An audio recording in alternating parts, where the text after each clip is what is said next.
Welcome, guys, to How the Frack We Got Here, a show that takes the news and events of the week and try to make sense out of it all. I'm your host, the most Will Buchanan, and on this show, we simply are all about the facts. There are plenty of news stations out there that simply want to do anything short but inform you. Here at How the Frack We Got Here, that's all we believe in. We go up to the left, we go up to the right, we go up to the middle of independence. We go after all sides because there's more than one side of a story to everything, and you need to know it all in order to actually formulate your own opinion. And that's what we try to do here at How the Frack We Got Here. Thanks for listening, and hold on, it's gonna be fun. All right, guys. Today's date, December the 6th, 2023, and this is How the Frack We Got Here. I'm your host, the most Will Buchanan, How the Frack We Got Here. We do take the events of the week and try to make sense of it all. Before we get started, guys, let you know that, we are a news podcast. We do try to get our news sources from the most reputable sites that actually have award-winning journalism. We do not do sensational news like Fox News or Newsmax or whatever left or extreme right that you may get your news from or hear from your crazy uncle. That being said, we do try to maintain our language, but sometimes words definitely do fly. And of course, there may be things tonight that might be shown that might be too intense for younger viewers, so viewer discretion is advised. Aside from that, welcome. So, how do we really start this? Well, I actually want to sit there and say I want to start with something that, again, was on my bingo card. Again, I did not see Republicans doing, and, well, not surprised about how this person took his very bad news from being expelled from Congress. This is an ABC News special report. Good morning, I'm Terry Morano. We are coming on the air for a historic moment unfolding on Capitol Hill. New York Republican Congressman George Santos has just been expelled from Congress. He is only the sixth person in American history to be voted out of the House of Representatives. The results of the bipartisan vote really weren't that close. A two-thirds majority of the members present was needed, so the House is now made up of 221 Republicans and 213 Democrats. The final vote, 311 voting to expel Santos, 114 voting against it, and two members voting present. This vote narrows the already small majority held by Republicans in the House of Representatives. Prior to the vote, Speaker of the House Mike Johnson told Republican members to vote their conscience, saying he himself would not be voting to expel George Santos, but many Republicans, especially the New York delegation, decided they have had enough. Santos, who was inside the House chamber at the time of the vote, he's been a lightning rod for controversy since before he was even sworn into office. His ousting follows the release of a blistering report from the House Ethics Committee, which accused him of stealing money from his campaign for personal use, including paying for rent, for designer clothes, for Botox, and even for an adult website. The ethics panel spent months interviewing 40 witnesses, pouring over 172,000 pages of documents to reach that conclusion. Santos has also been indicted by a federal grand jury. He's pled not guilty to 23 federal counts, including fraud and identity theft. Throughout it all, he has been defiant, insisting that he would force this vote. Now he's lost it. So let's get right to ABC senior congressional correspondent Rachel Scott. Rachel, this is a historical moment. George Santos, the first person expelled from Congress who was not either a traitor to the country. Three were Confederates who had been expelled previously or been convicted of crimes. He's been convicted of nothing, but the House decided he'd had enough.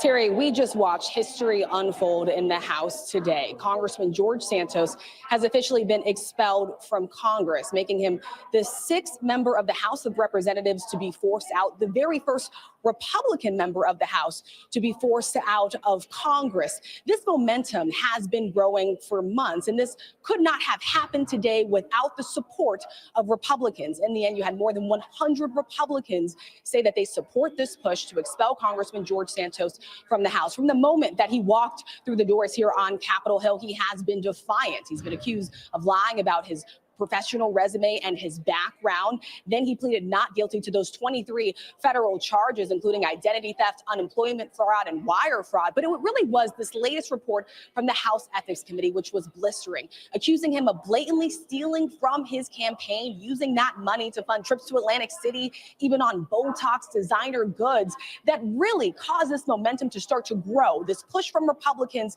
to say he needs to be forced out. And so now here you have it. Here we are. They expressed some concerns about the precedent that this would set. That's why you saw every single member of House leadership, including the new Speaker of the House, Mike Johnson, reject this push to expel Congressman George Santos. But this is effective immediately. As of right now, Congressman George Santos is no longer a member of Congress, Terry. It really is a remarkable moment and a precedent, as you say. But for practical purposes now, the House Republican majority has been narrowed in the House of Representatives, already very slim. It's now 221 to 213. What happens next now that the 3rd district, a congressional district of New York, doesn't have a member of Congress? What happens next? Yes, and Terry, Republicans were worried about losing a lot of their majority here, too. They went from a 4-seat edge now to a 3-seat edge. That is going to make things more complicated with pushing through their own priorities in the House chamber. And so, as I mentioned, this is now effective immediately. So in the next 7 to 10 days, we will see the governor of New York, Kathy Hochul, call for a special election. The special election would then have to happen in the next 70 to 80 days after it is called. But one thing that is important to note here, there is no guarantee that a Republican can hang on to that district. That is a district that President Biden won. It's a district that Congressman George Santos flipped as a Republican, and it will be very tough for Republicans to keep that seat, Terry. So much at stake, the precedent and the politics. In so many ways, you wouldn't be wrong. I'm not surprised. I'm not surprised, number one, and you're probably wondering, you feel like you're probably not surprised either. I'm not saying that George Santos was expelled from Congress. Because for a second, I didn't think it was going to happen. I didn't think the Republicans had it in them. I did not think for 1 second that the 221 majority in the House would vote to get rid of George Santos. All Democrats, I can see that coming. But all 220 Republicans, even though there was a good number that decided to not remove him. And I was just curious because they set a certain number that needs to be a certain number that had voted. But House Speaker Mike Johnson did not vote. But again, going back to the video, I think it was like 104 voted to not remove George Santos. Let's think about this for a second, folks. And if I was listening, and if I was a conservative, and let's just say I would be more concerned about the 104 that didn't vote to remove this man. Keep in mind, George Santos is basically Donald Trump if Donald Trump was younger and discovered Botox and OnlyFans earlier in life. A lot on his resume, a lot about the campaign funds he was using. Pretty much nothing outside of what this man has said has actually been verified true. It's actually been the latter. And even more so that now he's now filing complaints with the ethics committee over certain congressmen. George Santos is basically what happens when you put figures like Trump on a pedestal. These guys come out the woodwork. And again, Santos has nothing to stand on. I'm glad he's removed. That does show that there are some Republicans that actually are capable of doing the right thing, which is removing a politician that had no business being there.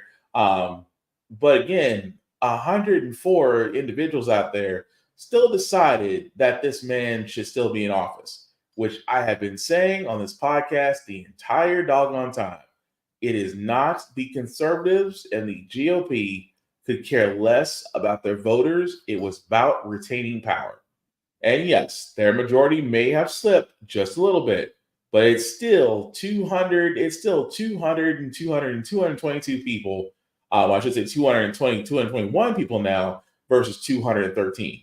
So their majority may have been reduced by 1 seat for now, because as the journalists have said, a special election will be held to where Mr. Santos' seat will be filled. It could be filled by a Republican. It could be filled by a Democrat. But even if so, the Democrats did gain another seat. The Republicans still have an overwhelming majority in the House. That being said, however, there is no, again, I'm stuck on the fact that we had to go to such lengths. Don't get me wrong, there are some people that believe in due process, especially those that did not want to vote against Santos because they wanted the truth to come out. The ethics report did come out, confirmed everything that we're saying about George Santos. And even then, it should be like, well, you guys got exactly what you wanted. You wanted the report. You wanted to see exactly if he was guilty or not. Now you have the smoking gun. Democrats were quick to move forward with a measure to move George Santos, but at the same time, we're not looking at the fact of how slow Republicans were moving to say, well, I mean, who hasn't made mistakes? And that's the thing about Republicans.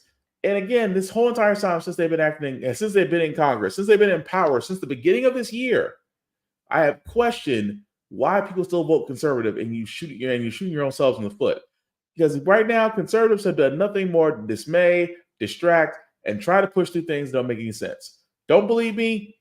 The man who has only been the House Speaker for less than a few weeks, Speaker of the House, Mike Johnson, has decided to sit there and say, for those would-be terrorists that played along in the January 6th attempted coup, because it was more than a riot, it was an attempted coup.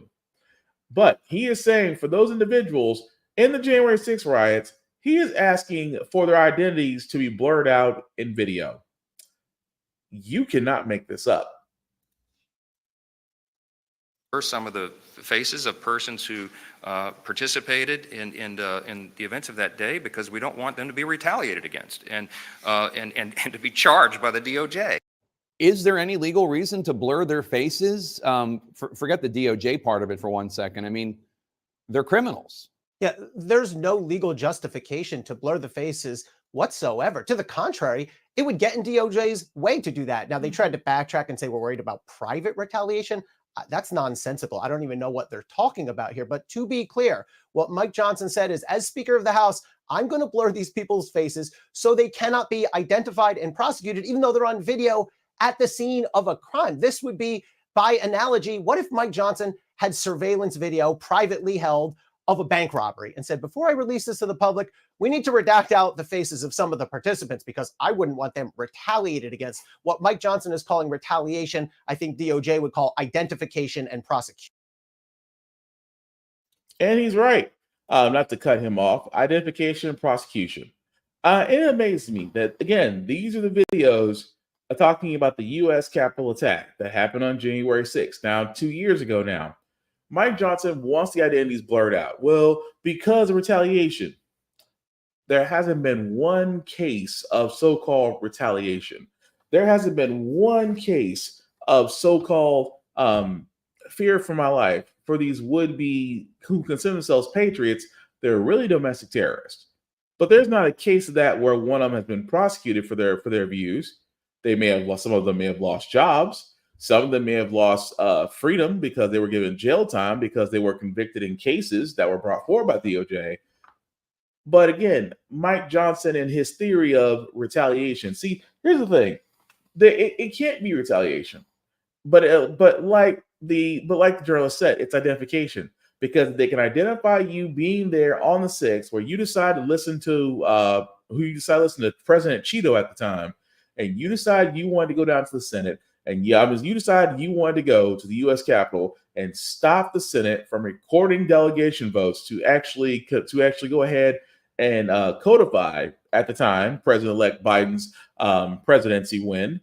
The fact that you did it, the fact that you're on camera, the fact that you attacked Capitol police officers, that you broke into a government facility, that you may or may not have caused personal damage, the fact that you've done all these things and you have yet to be identified. And now you have the Speaker of the House who is trying to sit there and say, well, we need to blur them out for retaliation. No, because there's not an American citizen going, you decide to ride on January 6th. We own your ass. We own your ass because you need to be identified, that you need to be held accountable, that your actions have consequences. If anything, that's what you should be worried about. But again, there's not a record of a January 6th domestic terrorist that had anything else happen to them except they got identified. And at that point, your former job may have decided to release you, or if you were in business, your business may have suffered. But again, that's consequences to your actions.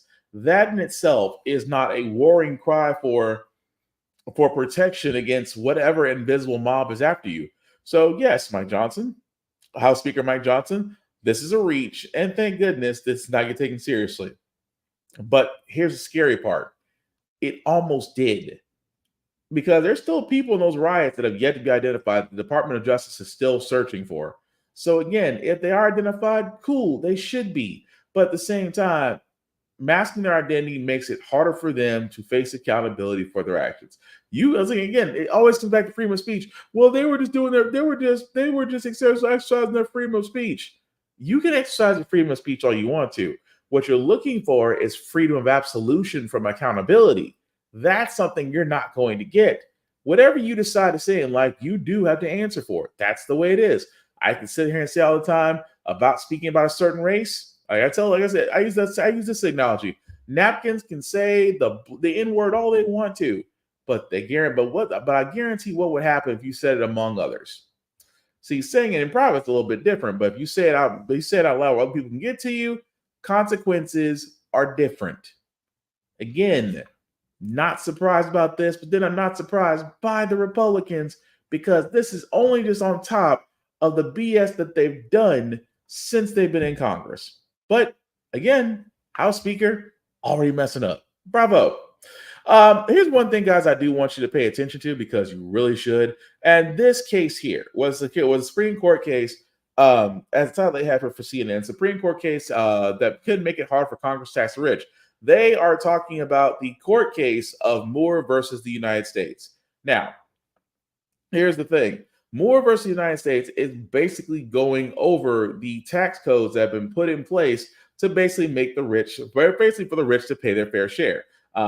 What actually happens is it's pretty much for the existing tax code. So there's multiple provisions that have hit Americans, especially those of the higher I can afford to take a hit variety. Well, that pretty much was a measure. And as you can see there, the Tax Cuts and Jobs Act. Again, which for all those that are wondering, this was the Republicans. They passed in 2017. It created a one-time transaction tax levied on shareholders on undistributed profits accrued between 1986 and by the end of 2017 by certain foreign corporations that are majorly owned by Americans. That's just a part of it. Now, here's the thing. Long story short, this is basically a tax on overseas investments, which again is a widely open debate. But it's amazing to me that because of this, that you've had those again with the Moore versus United States bring it forward that it was unconstitutional to tax said certain foreign investments. Now, you're probably wondering, what does this mean? Well, this is a landmark case that the Supreme Court's going to be listening to because their decision could impact the way Congress taxes the rich. It could. And you also have to remember, guys, we are dealing with a conservative leaning Supreme Court, which means that they could rule in favor of Moore. And that again would be dangerous because if you thought taxing the rich was hard now, it is going to be completely difficult if this goes through. Because everybody's remember when Biden tried to do a billionaire income tax, pretty much a tax on those whose income is worth over 100 million. Would have had a tax rate of at least 25%. Keep in mind, these are people whose worth is over 100 million. Taxing them 25% every year is literally pennies. It really would have. Now, the problem was they tried to actually push this tax through. The Democrats tried to push this through, but it did get shot down.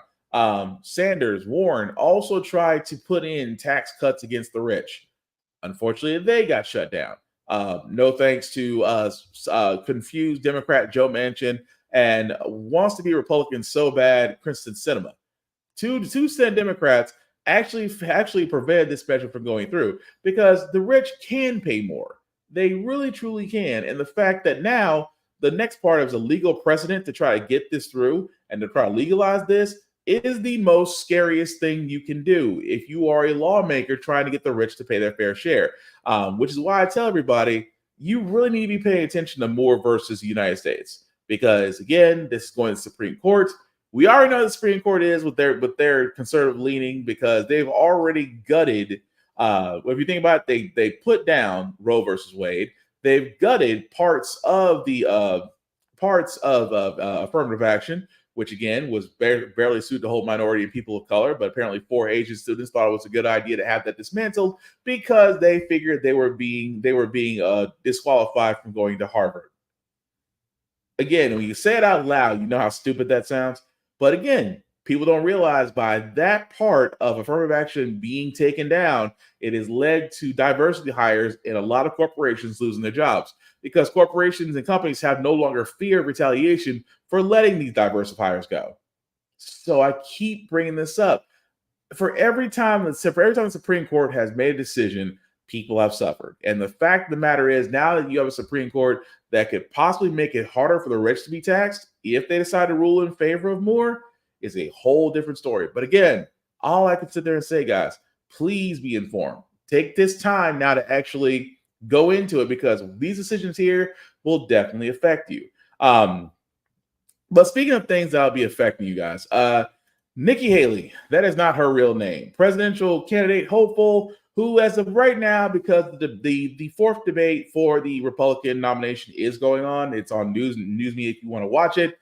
Personally, I skipped it because there's only 4 candidates left. We went down to Vivek Ramaswamy. We are down to We are down to former Governor Chris Christie. We are down to Nikki Haley. And let's see.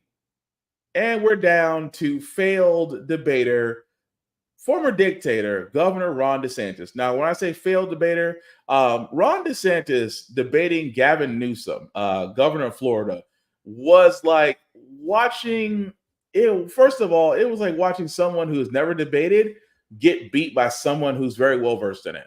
I mean, Gavin Newsom really I'll give DeSantis credit. At least he showed up. But DeSantis pretty much got mollywopped and embarrassed because he is not a good debater. He could not present the facts, and Newsom just literally danced all over him during that entire debate. Now, if I was DeSantis's campaign manager, I would have never told him. It's like you ever see someone take a fight or take something they shouldn't take on? If somebody that you knew was a favorite, was a boxing fan, and Mike Tyson came out of retirement, and Mike Tyson gave them a fight and said, "I want to fight you, and you're the manager." Do you allow your boxer to take that fight knowing he is not on the same skill level as Mike Tyson, regardless of his age? No, you probably wouldn't. So in this case, DeSantis didn't have anybody in his corner talking and saying, you know what, maybe you shouldn't debate Gavin Newsom because you're not that good of a debater. Well, he wasn't. It was a beatdown. So imagine right now during the fourth debate for the Republican nomination, how that's going. I can only imagine. But again, these four individuals are still vying for second place. Recent polls still show that about to be in prison sometime, former failed president is leading those polls by double digits. A man who is facing over 100 convictions is still in line to possibly win the Republican nomination, although he has never been in any of them, because he simply said it best. Why do I need a debate? I'm leading the polls. It's hard to argue with the man. For once, he actually might be right about something. But getting back to what I said about Nikki Haley. Nikki Haley has done something that literally is so unconservative, but at the same time, this is why I keep saying, outside of the fact that she's a woman, and that's not being sexist, but that's being honest. The fact that she is a white woman trying to be a head of an old boys club, number one, is the reason why she'll never get the GOP nomination. But when you start saying stuff like this, you actually lose conservatives because conservatives don't understand the words reform. See her rise. Chris Christie, there's New York Times reporting that some Republican big donors have a message for Chris Christie, which is get out, and they're throwing their money behind people like Nikki Haley. And part of what's interesting to them is that she's willing to talk about real entitlement reform on Social Security and Medicare. Listen to her. The ones we change it for are those like my kids in their 20s coming into the system. We change retirement age to reflect life expectancy for them. We limit benefits on the wealthy. Instead of cost of living increases, we do increases based on inflation. And we expand Medicare Advantage plans, which seniors love, that allow competition and reduce the cost of healthcare.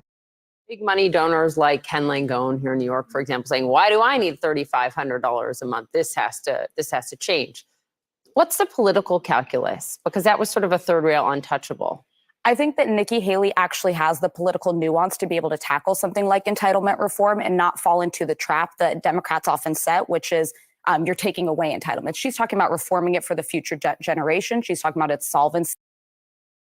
Okay, so I'm just gonna stop it right there because again, this screen I want you to catch right here, and I just want to go over this. Nikki Haley wants to literally go over entitlement reform for Social Security and Medicare Advantage plans. This is something that GOP have always said, but in reverse. See, the GOP wants to gut Social Security. They want to privatize it. They actually want to gut Medicare and privatize it because there's money in both these plans. Social Security is one of the very few plans in our Congress that works flawlessly, as far as gathering income. She wants to raise the retirement age for Social Security benefits to basically match the longevity expectancy of life for the current generation. That right there is something that GOP loves to do. They love to raise the age because the farther they push it back, the chances are that folks who are in that Social Security age right now benefit more from younger generations. That is effing wrong. Because at the same time, guys, the retirement age, if you keep pushing back the retirement age, in theory, you would basically, especially if you're still working and you haven't reached set age, because again, they're pushing back the retirement age every chance they get. Imagine that you've been working all your life, but the retirement age is so far ahead of you that the time you do need Social Security, you wouldn't be able to benefit from it. That's pretty much what the GOP wants to do. And again, limit growth benefits for wealthy recipients. This right here is a talking point that they always sit there and say, well, we want to limit the growth of benefits for wealthy recipients. If the recipients are working, then they're going to get what they want. They love to use the billion. They love to use billionaires. Well, I get $3,500 a month. Why do I need it? Because it's yours. That's why. There's nothing else beyond that. But they love to accentuate the fact that rich people are getting their benefits as if they don't deserve it. If they've paid into Social Security, you do deserve it. And finally, expand Medicare Advantage plans. Ladies and gentlemen, that right there is the most vaguest statement because, again, Republicans want to basically take out Medicare and Medicare Advantage. Medicare Advantage is just an extension of Medicare to where it includes other groups. Those are disabled, those with special needs, just to name a few, fall under those Medicare Advantage plans. Those with, again, special needs like autism, things of that nature. That's the reason why they're being able to get Medicare coverage. The fact that she wants to expand it is a vague statement because it's already expanded. Republicans actually want to limit those that could be on Medicare. And again, like Social Security, they want to turn around and extend the age limit because they want to put it out the hands of those who are still currently working, still feeding the systems, but at the same time, oh, well, when it's time for you to use it, at that point, it may not be there. You may not qualify. This is why I keep saying Nikki Haley will never be president. She never will be. Outside again, and this is just being honest, and I'm not trying to be sexist. I think a woman can be president. I would like to see a woman president. I really would, historically. But I would like to see a woman president that was qualified. And the last woman that did it, well, y'all voted Trump against her. That being said, Nikki Haley trying to go for the presidency, much like I said about Tim Scott trying to be president. If you think a black man running for the GOP nomination was a unicorn in itself, try a woman. Not because of the fact that she's a woman. The fact is Nikki Haley is simply unqualified. And the fact that she's not talking the normal Republican tones is the same reason why, above all else, she may not make it past this president. She may not make it past this debate. But again, what are your choices? Governor Christie, a man who pretty much stands on nothing. Vivek Ramaswamy, a man that basically lies about everything. And Governor Ron DeSantis, who outside of Florida has proven that he is basically Trump 2.0. And then you have Dorito, who, again, like I said, over 100 convictions. His court cases the majority of them will be starting in 2024. But one of those federal convictions can disqualify him from presidency. Those are your choices in the GOP. And again, you shouldn't be surprised by that. But Nikki Haley trying to go for entitlement reform this late in the stage is just another grab at trying to basically vie for second, because that's all these Republicans debates are. None of these candidates have actually sat there and said that they're better than Trump when they're too busy chasing him. And it's hard to chase somebody who hasn't said one word outside of his political rallies where he's basically delivering all the hits. The Democrats want to condemn him because they know he'll win. That's the scary part. That's the one thing he hasn't told a lie about, that there is a chance that if he is allowed to basically make it all the way to the end unscathed and run for president and run for nomination, he may actually get it again. And that alone is effing scary. But moving right along, guys, I've been talking about this as well, but leave it to Mark Cuban of Shark Tank to start scaring drug companies. What I mean by that is CVS has announced that they are changing the way they're pricing their prescription drugs. Now, this isn't because, and I say this, it doesn't say this in the article, but again, this is the Mark Cuban effect. Mark Cuban, if you guys haven't noticed, is starting his own drug prescription company where he is actually taking on the billion-dollar industry and the fact of how things are priced. Because of his company, because he's going from Shark Tank, because he is selling his majority stake in the Dallas Mavericks and moving forward in this venture, other companies saw this and went, oh shit, we probably need to change it. We probably need to change the way we do things. Hence the prices in prescription drugs. CVS has announced that they will not be using PBMs or pharmacy benefit managers no longer to actually negotiate drug prices. They said, and I wish I could make this up, and I want to get to where they pretty much sat there and said what we're doing. And like I said, the new approach that CVS is coin titling is CVS Cost Advantage, which uses a simpler formula that includes the cost of that. That was a mouthful. Let me try this again. They're basically using a plan called Cost Advantage that will use a simple formula that includes the cost of the drug, a set markup, and a fee to determine the drug's price and reimbursement with pharmacy benefit managers, although this is expected to launch with payers in 2025. Now, you're probably wondering what that is. Pharmacy benefit managers, guys, are basically brokers. They actually do work with the drug companies and as well as the companies they represent.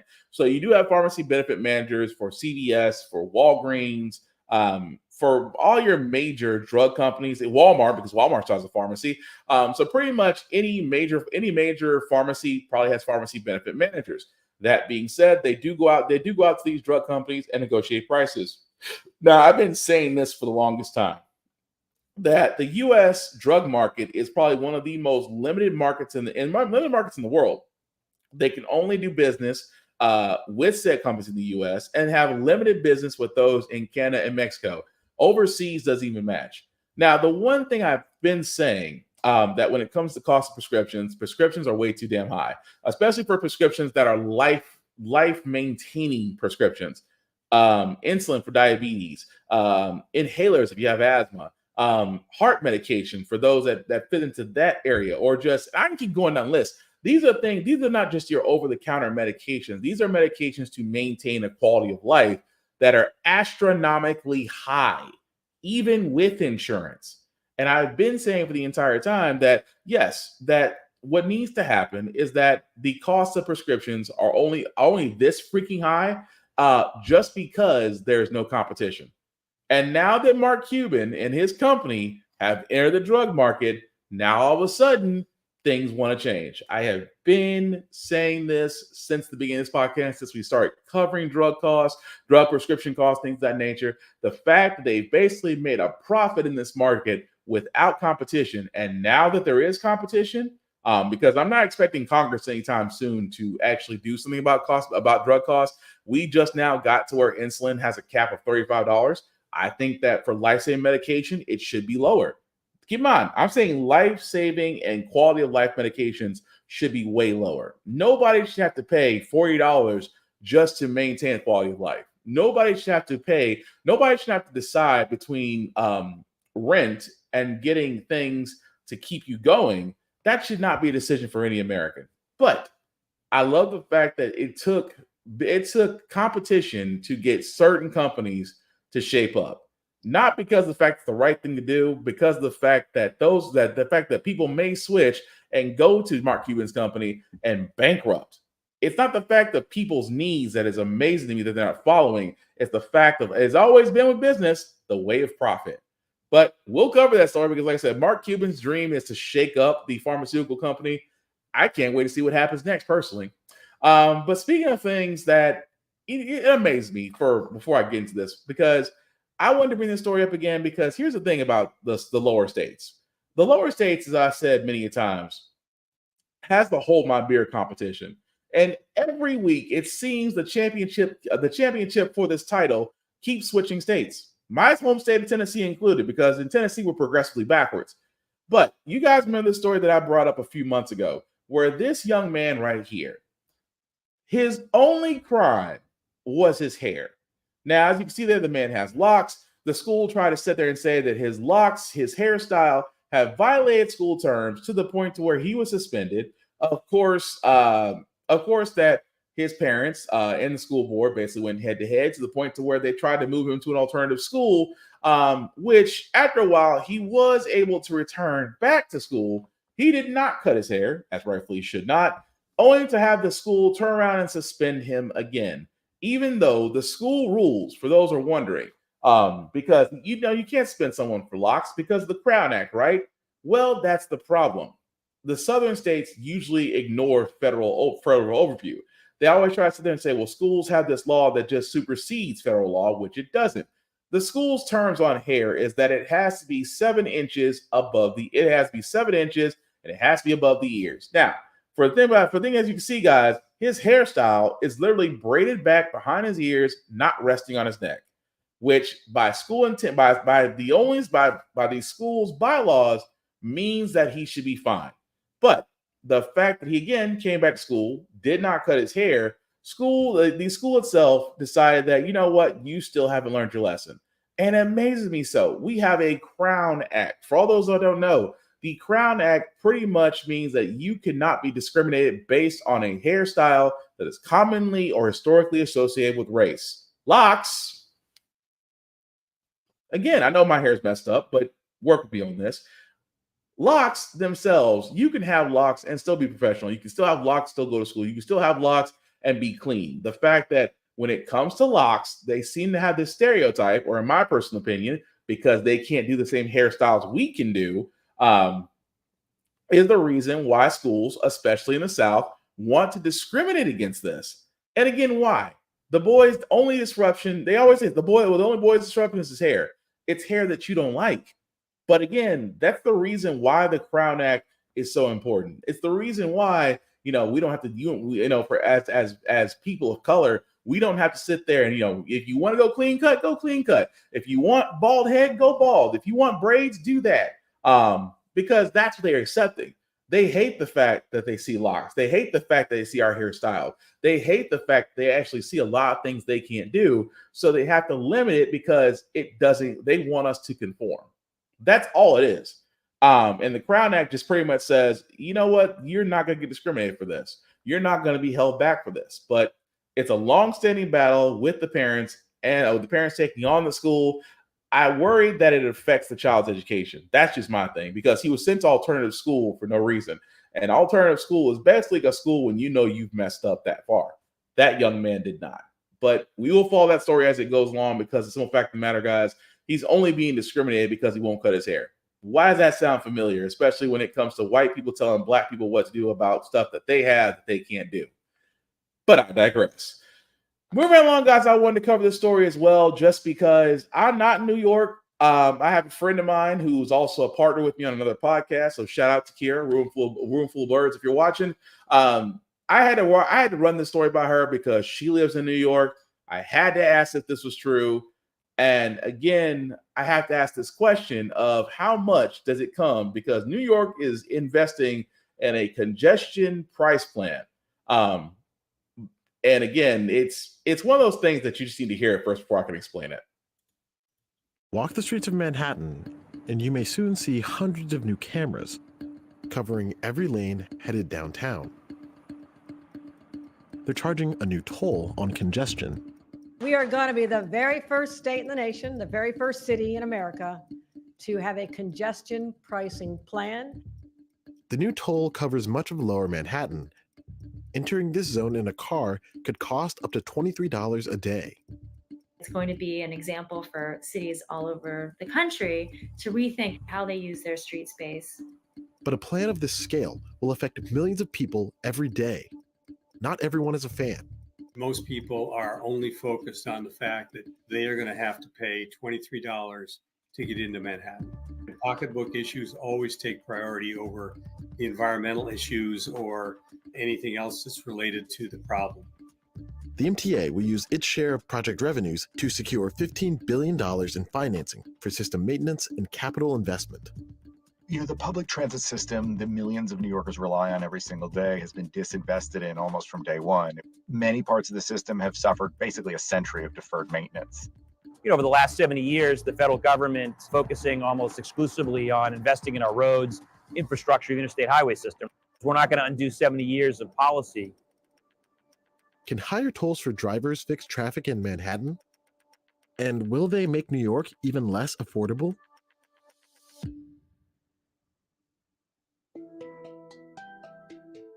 Manhattan's new toll zone covers all of the routes into the central business district. Some routes into the area already get tolled. The fees can be over $14 per crossing. Others are free until the program begins in the spring of 2024. And so that discourages people from really driving out of their way for the cheapest route. And right now, tons of people do that. The final price of the fee isn't set yet, but the city is working within a range.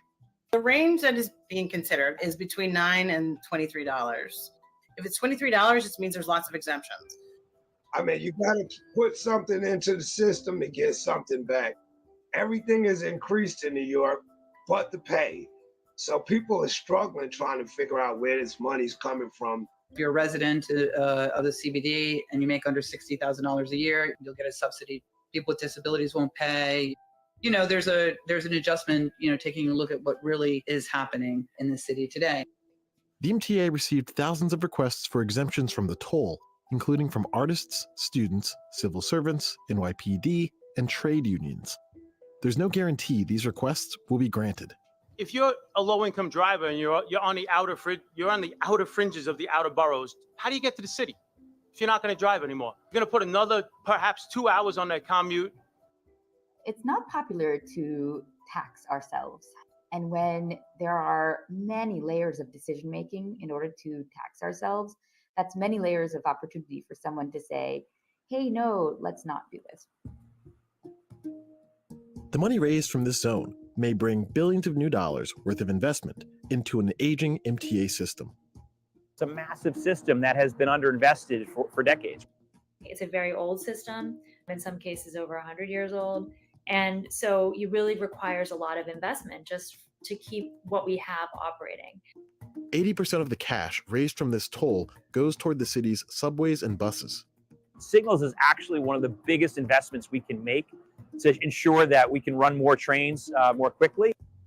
10% goes to the Long Island Railroad, and the final 10% to the Metro North.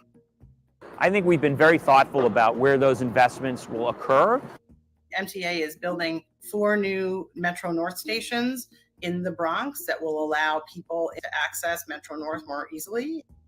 It's going to save people tons of time. New York has the most riders and the slowest buses, and it's a huge shame. Customers say they would be encouraged to ride more often if wait times improved, and if there were fewer people behaving erratically on trains, according to an MTA survey. Our customers are saying, we want faster service, we want more reliable service. We have signals that were installed literally in the 1950s that are still sort of, working, thank goodness, but that won't be forever. It requires investment. Still, the new toll doesn't cover all of the MTA's needs. Officials say the system needs about $54 billion for new capital assets. That includes track upgrades, repairs to elevated structures, and replacing power equipment. Revenues from the toll will also be put towards cleaner transit. And with the largest bus fleet in America, that's a big deal. We're also piloting hydrogen. So we have a couple of buses that will be powered by hydrogen that'll be on property in 2025. The MTA is using the funds from congestion pricing to improve its bus network. Its hydrogen bus pilot will be small, with just 2 buses beginning by the end of 2024. The agency has big goals, though. It wants to make its entire bus fleet emissions-free by 2040. That's going to help reduce the amount of pollution associated with buses themselves. The region would not exist in the way it does without our transit system. It allows us to be a very efficient place when it comes to greenhouse gas emissions because so many people are on public transit. Bumper-to-bumper traffic is an environmental issue, too. We know that idling is one of the biggest causes of air pollution, which contribute to significant air qualities and smog. When cars are stopped, they are accumulating more of that rather than when they're moving along. The toll will improve air quality in many parts of the region, according to traffic simulations. But areas like Fort Lee, New Jersey, and the Bronx could become busier with congestion pricing in place. The red spots on this map show where planners expect more traffic when the toll is live. Roads like the Cross Bronx Expressway may have to handle even more vehicles. A lot of the trucks traveling up and down the East Coast end up using that highway. That community, it was torn apart by the creation of the Cross Bronx Expressway. There's a real historical inequity that's sort of built into that piece of transportation infrastructure that needs to be addressed. Okay, I gotta stop right there, guys, because again, it's a very long video, but I wanted to catch that part. But let's think about this for a second. They're basically saying, and again, I checked with a New Yorker, check with a friend of mine, and make sure this is right. And unfortunately, it is right. It is basically congestion price. It's a basic congestion price plan, which again, they're trying to say that as New Yorkers, their new governor is moving forward with this plan and saying it's going to be great. But let's think about this for a second. It's depending on what you do, because the price plan to drive into this section of New York at $24 a day, that's for a light truck.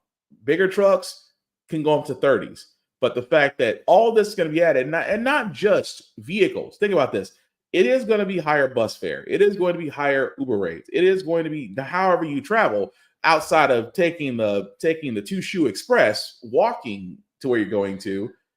All I can think of is that why are you taxing New Yorkers more, but you're selling the dream of, hey, at the end of it all, we're gonna have a new transit system, we're going to have new buses, new routes, but you're asking New Yorkers, from my understanding, I've never lived in New York. I visit New York, but I don't live in New York.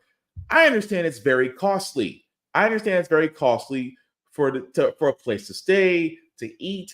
I cannot imagine having a vehicle driving around because I can only imagine parking in New York. I can only imagine paying the tolls whenever you're going from the boroughs or whenever you're going to New Jersey or things of that nature.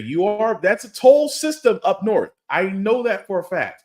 But that being said, if you do work in that area, imagine going to Lower Manhattan and that you have to pay a fee on a daily basis. Well, it's $9. Okay, well, after 1 week, that's $45. $45 a week. That means $45 a week. After 4 weeks, that adds up, even at the $9 range. We're not even talking the $24 range, because all that's got to add up. And the fact that you're putting that on the everyday New Yorker, where it's just like, especially if your income is not that well, that could hinder you from working a job if you live in that area. That could hinder you if you're working Uber Eats or DoorDash. All those fees are going to add up. And I've never understood why tax an already high tax bracket area like New York and expect citizens to agree. I'm still surprised the plan went through personally. I'm surprised that more New Yorkers didn't protest this, or I can only assume that they didn't, behind closed doors, this was approved and passed before New Yorkers could have their head spin. But you guys tell me, for all those that are in New York or live in these transit areas where they do charge you for toll roads, things of that nature, because I feel like states that have tolls, states that have these types of things, this is only stage one. I think other states that have tolls and bridges that people pay to cross them every day, I think they're going to look at New York and they're going to sit there and say, well, if one of the biggest cities in the world can do it, why not us? And that to me is a scary thing, to continually tax citizens because you can actually tax them out. You can tax them right out of their livelihoods and into poverty. So again, I asked the governor, I asked those that think this is a great plan. Yes, in theory it is, but you're also basing this off the fact that people can spend an extra $9 to $24 a day, depending on their job, to go to Lower Manhattan. Because right now it's just Lower Manhattan. I don't even want to imagine if it's citywide, but we'll follow that story as it goes along. Moving on, guys. Another senator that literally should be resigned by now, failed college coach, Senator Tommy Tuberville, has finally decided that he is going to end his holdout on military promotions. Over nearly 350 military nominations he's allowed to go through, except for about 40, because he believes that you can fight for our country all you want, but no, you can't have abortions. Tommy Tuberville of Alabama is signaling that he may be ready to end his 10-month block on military promotions. ABC's Jay O'Brien joins us now from Capitol Hill with more on that. Jay, good morning. We had a lot of anticipation here on Capitol Hill this morning that Senator Tommy Tuberville's controversial blockade of more than 350 military nominations could come to an end in the coming days. The Department of Defense saying that these holdups are leaving key command positions vacant or with interim leaders. And in a time with conflicts in the Middle East and in Ukraine, it's posing a serious national security risk, they say. Tuberville holding up these nominations over objections to the Pentagon's abortion policy. And after 10 months of holding his ground, the Alabama senator acknowledging to reporters last week that these nominees, quote, need to be promoted and, quote, have not done anything wrong. The former college football coach turned senator has been roundly criticized by Democrats and even some Republican colleagues in his own party for holding up these nominations. He's now saying that he's working with a bipartisan group of lawmakers to get as many promotions voted on as soon as possible, but it's unclear with exactly how many he'll let be confirmed.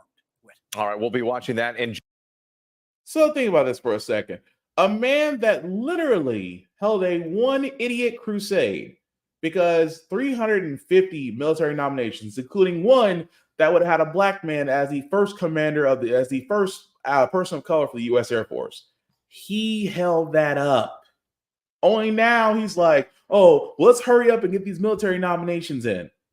Why the change? Why the change of heart, sir?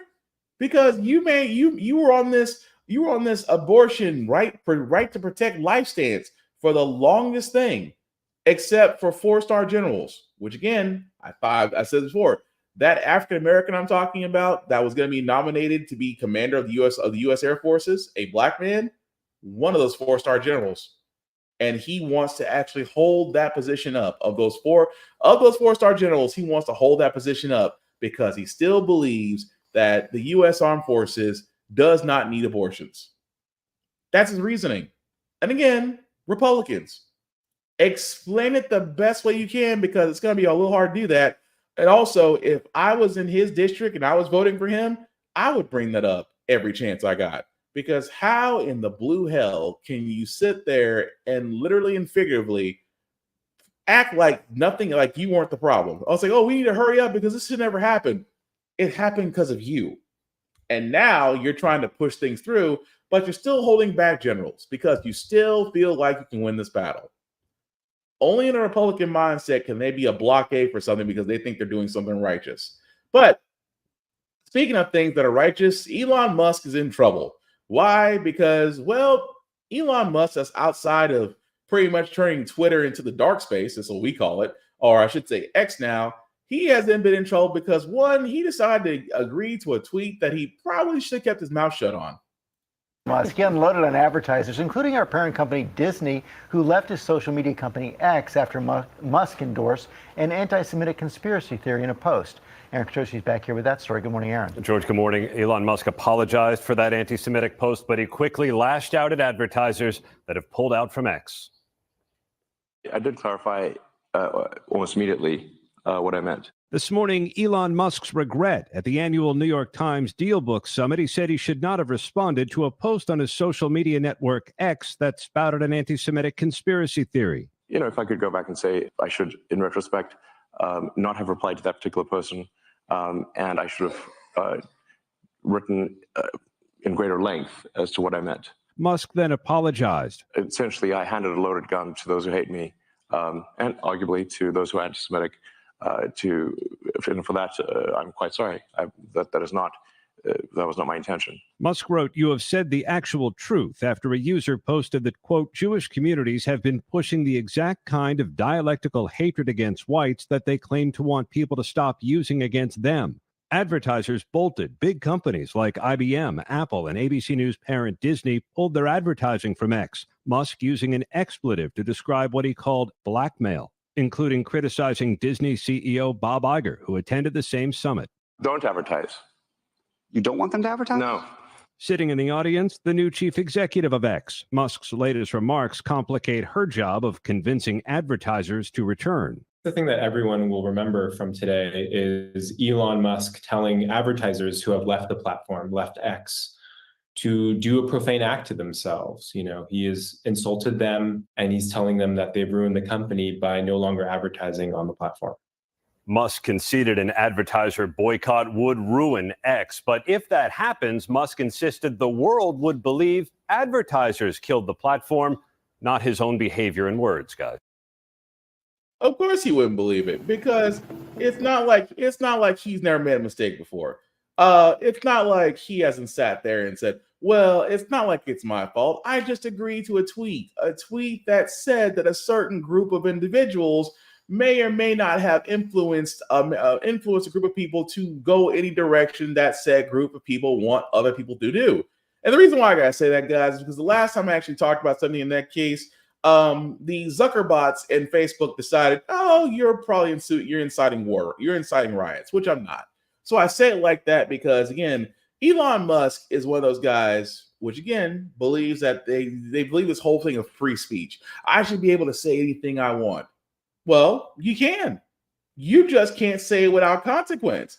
Like, for example, if you like something, remember Kyrie Irving? Kyrie Irving, all he did was like a book that was controversial in itself.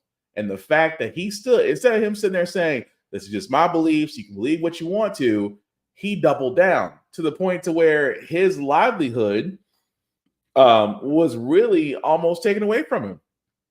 Now, again, I use that as an example. Elon Musk liked something and then said, you told the truth to a very controversial tweet, not realizing that, hey, when you like controversy does not always equal cash. Controversy could lead to you getting canceled. And especially on the fact of when you're dealing with a group of people whose influence is everywhere.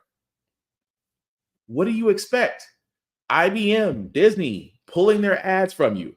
These are media and conglomerate giants that are pulling their ads, which Twitter or X, however you decide to label it, have enjoyed it immensely. And now without that profit, yes, X could go under. And that $44 billion that Elon Musk paid to acquire Twitter and turn it into X may go out the window. But he would only have himself to blame. This just goes to show you in Business 101, ladies and gentlemen, that when it comes to certain items, 'tis best to keep it to yourself versus your livelihood. And I'm not surprised about Elon Musk because, well, in my mind, he's a jackass. But moving right along, guys, because we do got a few more stories before we get to our feel-good segment. The NCAA, I know, has been talked about a lot, especially with the championship series. However, the NCAA seems to be moving forward in how student athletes get paid outside of NIL deals. Tonight, a bold idea from the NCAA president, proposing for the first time ever, schools be allowed to pay student athletes. The potential shift could impact a policy passed 2 years ago that allowed players to earn money through endorsements outside of school. NCAA President Charlie Baker now wants to allow schools to take part. In a letter to more than 350 Division I schools, Baker called for an entirely new athletic division to be created. Participating schools would invest at least $30,000 for each qualifying athlete, male or female, annually, and work with the NCAA to craft different rules for the new division. Baker noting 59 schools already spend more than $100 million annually on athletic programs. Schools already responding. I think it's going to be really good for college athletics, and we're excited to be a part of it. Let's finally figure out the best way to move forward in a way that takes care of our student athletes very well, allows us to be competitive across our conferences. Do you see this potentially leveling the playing field? Not particularly. College sports has never had a level playing field. If a school wants to spend a lot more money on football players and offer them a lot more, they can do that as long as they spend an equal amount of money for female athletes on the other side of that as well. A long-standing playbook on its way to changing. Morgan Chesky, NBC News. And I'm not against that. I actually think that's a great idea because ever since NIL deals got introduced, that already off the bat, once you introduce the fact that college athletes can be paid, which is it's a long-standing argument. It really is. Oh, well, if college athletes are getting paid, that means that destroys the purity of college sports. First off, there's no such thing as purity in college sports. I'm just going to be honest about that. But the fact that schools and coaches have made billions off the backs of multiple student athletes, that yes, the fact that they can now be paid, and the simple fact there should be a division. And there's nothing wrong with that. You can have a division that's over the fact of how student athletes can be paid. There needs to be a regulating body. I will not argue that. But at the same time, it doesn't take away from the fact these NIL deals could mean that a lot of these student athletes could be making multi-million dollars long before they go pro. But having a governing body, not a bad thing. We just don't need another we just need another NCAA. That's all I'm saying. That it should be for the benefit of these student athletes who put their bodies on the line. But I digress. Moving right along, guys, we do have a couple of stories that I'm just going to be honest with you guys. These videos are going to be definitely graphic and triggering, so viewer discretion is advised, especially the first story, where, again, I talk about the police all the time. If you haven't noticed me, hi, my name is Will. How the Frack got here? On here, we say F the police. The reason being because as much as law enforcement tries to sit there and say, well, this is just a few bad apples, a few bad actors, explain a student resource officer that basically does this to an 8-year-old and then tries to justify it. Again, viewer discretion is advised. The first 4 minutes of this video starts off quiet. There's no sound for the moments before an incident at the center of a federal lawsuit. 9 News obtained body camera video of what happened at an elementary school in Cheyenne, Wyoming last year. The complaint says a school resource officer physically assaulted this 8-year-old boy with a neurodivergent disability. He's talking to his principal at the table. That's all you can see. And what happens next is difficult to watch. There's a very sharp edit cut in the video. The child is screaming on the ground with the school resource officer on top of him. You cross your legs right now. We don't know how this happened or why. The lawsuit claims the SRO deleted portions of his body camera video in an effort to conceal his wrongdoing. Let go. No, you don't get to win this now. It's all me. Do you understand me? Before this happens, the complaint says the principal and a teacher were talking to the boy about his behavior at lunch. They didn't ask the SRO for help, but when the child tried to walk away, the lawsuit says the SRO grabbed the boy's arm, took him into a conference room, and slammed his face onto the floor. After this happens, the boy's father comes to the school. So I don't understand why you're putting your hands on him if you will be hurting anyone. Because as a law enforcement officer, that's my primary function. As the student seems to try to catch his breath, the SRO tells the dad he put the boy on the ground after he kicked a chair and fought back. And he also got a bloody nose. He tried biting my hand. And then I'd put his face on, face down on the ground. The lawsuit says the SRO violated school policies and the boy didn't do anything wrong that required use of force. Fight me again. Fight me again. And like I said, guys, this first one's going to be graphic. But yes, a student resource officer decided that an 8-year-old needed to be put on his stomach, face down, and restrained. An 8-year-old. Sir, you are a grown-ass man. And I say this all the time when it comes to student resource officers.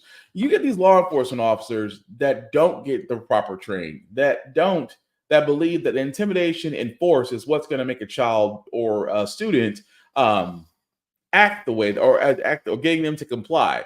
That's law enforcement since the 60s. That officer did not have training with child development. Because that's my thing. If you're going to be a school resource officer, which SROs, as they call them, SROs should be given additional training, especially dealing with children, especially those that have learned dealing with children that have disabilities, learning child development classes they need to attend to. They need to basically learn negotiation, de-escalation tactics, these things that a school resource officer should be applying outside of handcuffs and non-lethal tactics. But again, sir, you are a grown-ass man, basically putting down an 8-year-old, and then I'm like, okay, here's my thing. I know as a parent, and I've said this to colleagues as well as a new parent, I cannot imagine anybody manhandling my child that way, and I'm calm. Understand that your child, if your 8-year-old son came back and you found out that someone manhandled your 8-year-old son and they're in the same room with you, calm is not the demeanor I'm going to display. Officer or not, I would be ready to lay hands. You lay hands on my son, I'm gonna lay hands on you. And then he tries to sit there and say, well, he was biting me, he was scratching at me. Gee, I wonder why. But the tip of the iceberg is that the school resource officer decided to delete his own body cam footage. Now, sir, why would you delete your own body cam footage if it's supposed to be there to protect you and the assailant? The assailant, in his eyes, is an 8-year-old boy. This is why I keep saying about law enforcement, guys, that they should not have the ability to alter their own body cameras. I believe, and I said this before, I believe that there should be laws and regulations allowed to body cameras. Number one, if an officer turns off his body camera, that means anything that happened that he is a part of is null and void. It's as they call them, as they sit there and say in the words of the court, it's through the poisonous tree. Anything that happens at that point is null and void and cannot be used in court. That's just me. If they decide to alter the body camera, that to me is a crime. It's a crime that you basically try to manipulate evidence to prove a point. Again, you should be held to the full count of the law. If officers step outside the law, they need to be reprimanded, school resource officer level or not. But again, training is a big thing with law enforcement that needs to happen. And again, if you are a school resource officer, there should be additional training you should be given. But as of right now, that individual is on administrative leave. But in my mind, if you came and handle an 8-year-old, I hate to see what you do with another grown man. But hopefully he's fired. But we'll cover that story as it goes along. The other story of law enforcement I have, guys, is again another graphic video. It's a trigger warning, and I have to say this again: viewer discretion is advised. They held a protest Monday night in response to the viral video showing a police officer using a stun gun on a handcuffed man.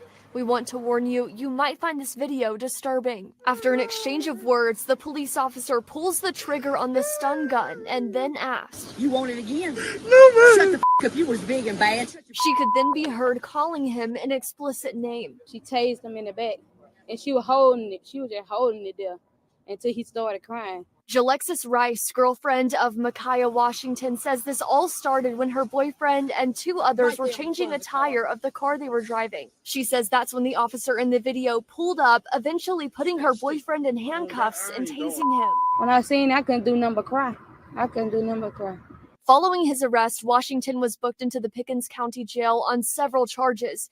He has a bond of $500,000. In a statement, Reform's police chief and mayor said they're aware of the video and the police officer has been placed on administrative leave. However, people attending Monday's rally say they want more done. She needs to be fired, and I feel like she can leave and go somewhere else and do it if they don't hold her accountable for nothing.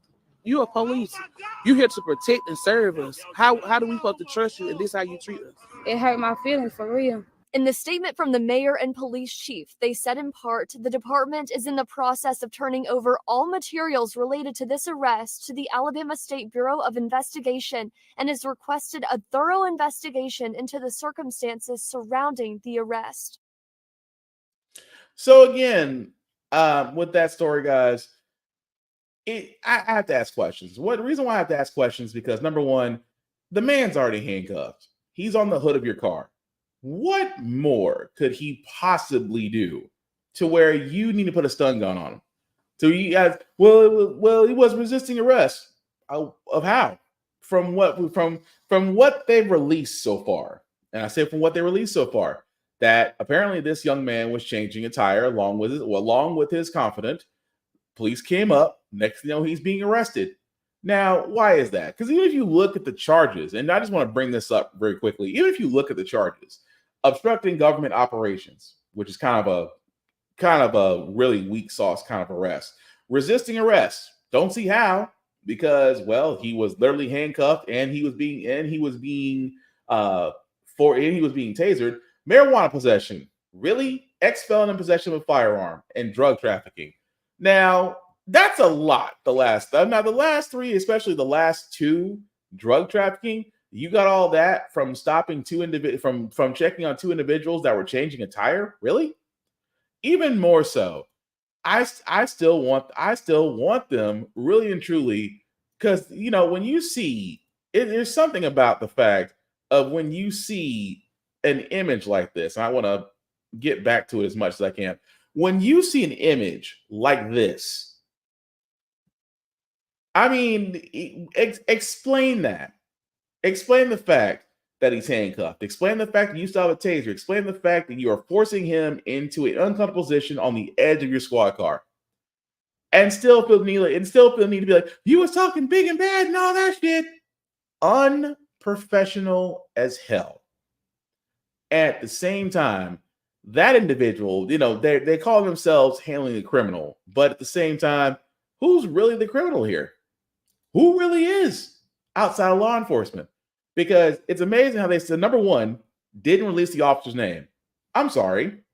Why? Oh, that's right, protection, because you don't want everybody out there.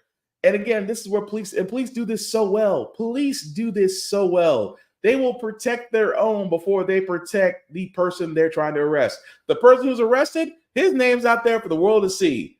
Internet, do your thing. Because I guarantee someone's going to look at that video and go, I know exactly who that is. But yet the Alabama Police Department refuses to give the name of said law enforcement officer. Why? It's not like she'll be retaliated, but we need to put a name along with the person that did the act. The fact that you hide it makes no sense, because they'll sit there and say, well, it's out of protection for law enforcement officer. Really? So you'll protect officers after their actions, because let's be honest, most law enforcement try to explain the actions of their officers anyway. I still want to know why the extra need for retaliated force, why the need for a stun gun, why the need to do all these things. And yet now we have to wait for a higher level of law enforcement to investigate the Alabama State Police Department. I just have one question. What happens when it finds out that the officer was wrong?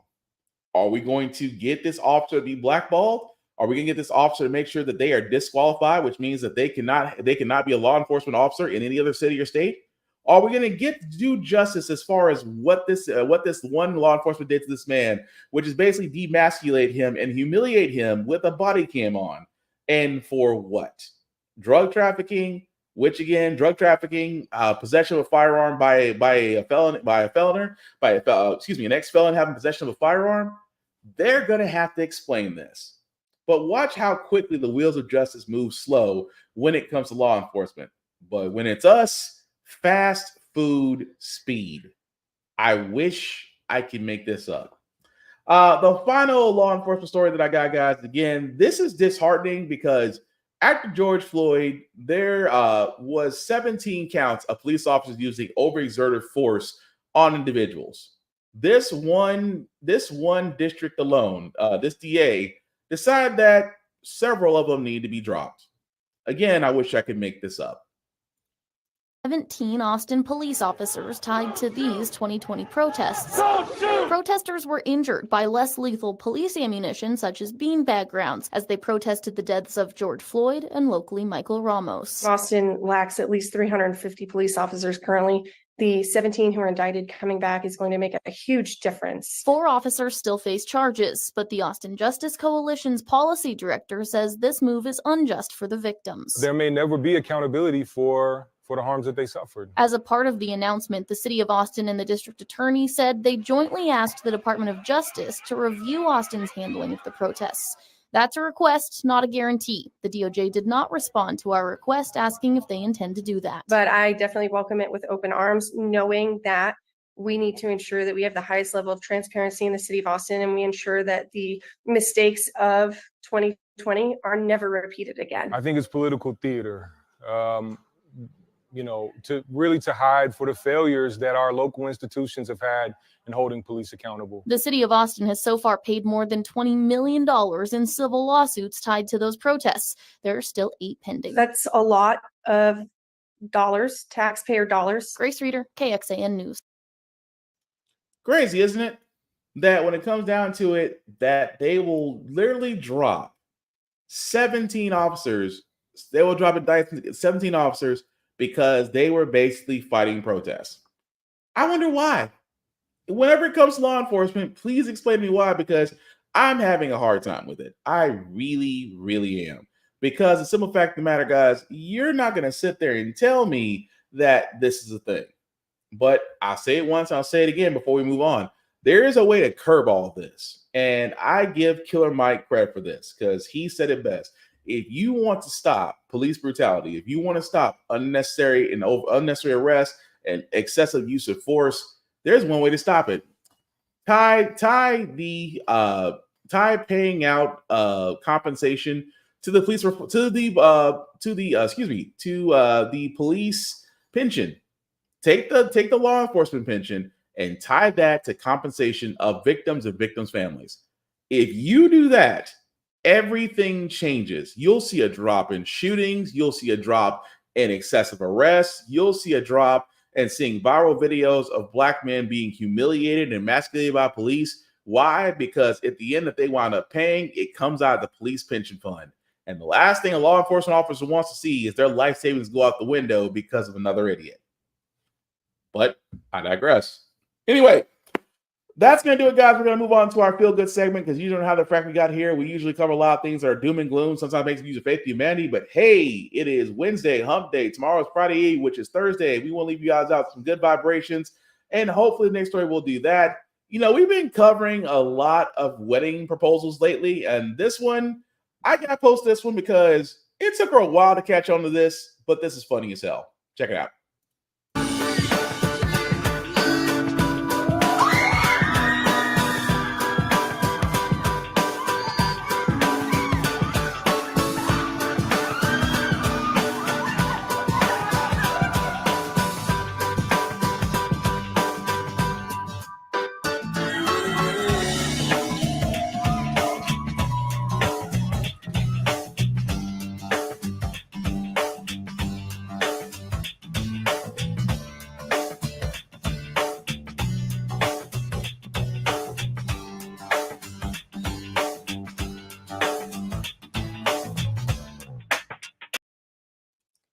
Did she say yes? That's the question I got. I mean, she was doing a lot of dancing and stuff around. I'm like, woman, I got a sign. Woman, could you read the sign? But again, funny as hell. I don't know if she said yes or not because that video cut way off. So it kind of gets awkward if she doesn't say anything or she says no. So we're going to hope God got a yes. If so, good luck to you. But that being said, guys, that's going to do it for this podcast. I do thank you all for watching, for liking, for letting people know. I certainly appreciate it from the bottom of my heart. Some shameless plugging before we do get out of here. I do have to subscribe to my boy Vaughn at Big VZA Dot. You can find him, Big VZA Dot, on all social media for beats, for shows, for songs, things of that nature. Reach out to him at Big VZA Dot for all those needs. Outside of that, guys, I do also want to shout out, of course, all my podcast brethren. It's a long list, but I'll try my hardest. Safari TV, Blurred's Eye View, Room Full of Blurs, Mayhem Media, Geek by Heart. Please check all of them out, especially Blurred's Eye View, as it will be back on Thursday night, as I usually am a part of that, along with a great group of individuals. Aside from that, the link at the bottom, guys. Let me make that a wee bit bigger for you guys to see. If you copy and paste that link into your browser, will take you to my link tree. That's YouTube and Facebook groups for all of my podcasts. How the Frack got here, Get Bitten Off Limits podcast. Like, share, subscribe. Don't just simply like and walk off. Please like, share, tell people about it. The reason being because word of mouth is the biggest form of advertisement. It's how we beat the algorithm. So again, let people know, share it, because yes, I do news, but I do news for a purpose. It's to inform. It's to get you to be informed. It's to get you to get out there and be active in your communities. And again, if you don't know, you definitely don't want to be surprised. That is all I'm freaking saying. And of course, my social, BlackBox447, is pretty much anywhere. You can definitely like and follow me, as I do many of reviews and things of that nature. And again, always keep up with the news. But there is one last thing I do want to talk about, because it's one of those, it's to me one of those things where it's the new wave. Of course, you guys have known Netflix, Amazon Prime, Hulu. We know about the streaming services. We know that content gets removed and re-added on a daily basis. However, as of late, we are seeing prices increases, and you're probably wondering what's the point. Ever wanted something that was for us, by us, for us to enjoy? I'm talking people of color, blurs, things of that nature. We finally do have that now at a spot called blurredstation.com. Blurredstation.com has media, not just movies, not just television, not just shows like Issue 1 or Undead Horizon, not even artwork that is still coming out. As you can see right there, Blood Emblem is just one of those. It is the new wave. And that being said, it is the part where I'm part of a conglomerate that actually is with this one. So guys, if you just do a favor, definitely go to blurredstation.com, check us out. If you want to join, click on the join now button. It will take you to this page of membership subscriptions. Of course, you can subscribe to any one of those there, but if you truly want to help a brother out, definitely go to Blurred's Eye View Affinity membership. And again, any influence partner that you select there, whether it's Chris Fury, Roomful of Blurs, myself will be watching, myself at Black Spartan, Safari TV, Navy Montel, or Geek by Heart. Select any one of those guys, and then of course select the Affinity membership. Whereas you can see right there, it's $10.99. $10.99. Think about this: $10.99 a month, and you still have money to eat. That's a beautiful thing, isn't it? You're probably wondering about the Affinity membership. What that basically means, guys, is that if you pay $10.99 a month for 36 months, that means at the end of that completion, you can own a piece of Blurred Station. Yes, you can own a piece of a media powerhouse known as Blurred Station. You know what you have to do to do that, to get to Amazon Prime or Netflix or Hulu, to get a piece of them. You have to go through a site like E-Trade or Fidelity Investments, or luck out on other sites like Cash App that give away free stocks, or you have to pay a buttload of money to get one share. Whereas at a Blurred Station, you just pay $10.99 a month for 36 months and get a chance to own a piece of Blurred Station. It's the new wave, folks. I'm just saying, because we need to start supporting these outgoings. Also, again, support small businesses, support those, especially considering the fact we are getting closer and closer to the Christmas shopping season. It's ramping up as it is. Support small business, support your local areas. Again, support those that are simply trying to, like me, doing a podcast or doing a show, doing something different. Support them support them the same way you would support Beyonce if she knew you were alive. That's all I'm saying. That also being said, guys, I keep saying this with every political season. Next year is the presidential race. We find out who is if Biden's going to get a second term, or we're going to see the second coming of President Dorito, or we might see a different president altogether. The thing I'm going to say, guys, is about this: please, oh please, get informed. Get out there, get to know your candidates, get to see if they match your views. Be aware of what they're wanting to do, because it does affect us all. And never forget to vote. I know it's corny as hell, but don't forget to vote. It's just that simple. We need that. We need to have that political action. We need to be active, because if it wasn't for the fact that they are trying to move the goalposts, if it wasn't the fact they're trying to redistrict some areas, if it wasn't for the fact they're making it harder for you to vote, that tells you something. Because ask the state of Georgia. The state of Georgia had a special election ceremony to where it elected its first Black U.S. senator, and it actually turned Georgia blue for the first time in its history of its induction in the United States. Again, voting is crucial. Voting matters, not just at the federal level, but at the local level as well. And again, if you feel like you can run, there's plenty of sites that can show you how to run for office if you choose to. But simply put, be informed, be active. If that happens, then my purpose with this show has been fulfilled. But the last thing I'll say about how the Frack got here, it's all about staying informed. We are not trying to reinvent the wheel, people. We are simply giving you all the information allowed to make up your own mind but we do provide a logical perspective that goes along with it. We are progressive. We are progressive, meaning that we try to right the wrongs of our past by making decisions now that we should have done back then, like electing our first Black woman Supreme Court, electing our first Black woman to Federal Board of Governors, electing our first Black woman to be a national cybersecurity director, and hopefully very soon, if Tommy Tuberville stops bullshitting, we could have our first 4-star Black general of the U.S. Air Force. All great things. When we don't learn from history, we are doomed to repeat it. That's why we keep asking ourselves, why does everything go about our paycheck? Why are we electing different politicians but still the same old game in Congress? And most importantly, how the frack we got here. Thank you all for watching, guys. Again, continue the conversation. Let me know what you think. Aside from that, take care of yourselves and each other, and we'll get through this. Peace.